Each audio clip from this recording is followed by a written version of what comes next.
ဒါနဲ့ကမလီယိုစ်ကိုဒေါ်ရတကြီးတီးနေပါတယ်မလီယိုစ်ကနားလေးမှုလို့ရဖြစ်ကြောင်းရှင်းပြနေပြီးသူထိုမိန်းကလေးတွေကိုမသိကြောင်းဒါနဲ့ကိုပြောနေပါတယ်ဒီလိုနဲ့အပြန်လည်တိုက်ခိုက်ကြရင်နှစ်ယောက်သားရုတ်တရက်ရက်သွားကြပါတယ်ပရိသတ်တွေကပွဲပြီးပြီးချင်းကဆက်တက်ခိုက်ကြဖို့အော်ပြောနေပါတယ်တကူဖြစ်တော့မယ်ဆိုတာခန်းစားလိုက်တဲ့အတွက်7 daily စဉ်အဖွဲ့ဝင်၄ယောက်စလုံးစင်မော်ရောက်လာကြပြီးမလီယိုစ်ကဗိုင်တယ်ရွာသားတွေကိုအနေနဲ့မကြောက်စေချင်တဲ့အတွက်သူတို့က7 daily စဉ်ဖြစ်ကြောင်းနဲ့ရွာကိုသိမ်းလိုက်ပြီးဖြစ်ကရောက်ကနေမဖယ်ပေးသူအားလုံးကိုတပ်ပြစ်မဖြစ်ကြောင်းချင်းချောက်လိုက်ပါတယ်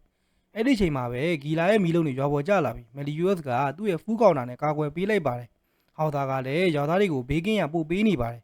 ထို့ချိန်ဂီလာနဲ့ဂျေကိုတို့တိုက်ခိုက်ရင်ဆင်းလာကြတဲ့အတွက်မလီယိုစ်ကသူတို့အရင်ကတည်းကအင်အားကြီးလာကြပြီဖြစ်ကြောင်းနဲ့အဖွဲ့ခွဲတိုက်ကြဖို့အမိန့်ပေးလိုက်ပါတယ်ဘန်ကဂျေရီကိုနဲ့ရင်ဆိုင်နေရပြီးဘတ်ဆောင်မှာသူမကိုအဆက်ခွဲခဲ့တဲ့ဘန်ကိုအပြင်းပြင်းလက်စားချိန်နေပါတယ်သူမရဲ့အမြန်နှုံးနဲ့ဓာတ်ချက်တွေကဘန်ကိုအပြင်းနဲ့ဒဏ်ရာရစေပြီးဘန်ရဲ့ခန္ဓာကိုယ်ကဒဏ်ရာတွေကထူးဆန်းစွာမကျက်ပဲအရေးနေခဲ့ပါတယ်ထိုနည်းတူမလီယိုစ်လည်းဂီလာရဲ့ဒရက်သက်ပောက်ခွဲသိတဲ့နဲ့မီလုံးတွေအောက်မှာကြာရှုံးနေပါတယ်။နှစ်ယောက်သားရန်သူလက်အောက်မှာအလူလက်ခံနေရခြင်းကင်းရောက်လာပြီးဂီလာနဲ့ဂျေရီကိုတို့ခိုးရိတ်တော့ရဲ့ရိုက်ကဟော့ကိုမလီယိုစ်နဲ့ဘန်တို့ကိုဘေးလူရောက်ခေါ်သွားရမှာလိုက်ပါတယ်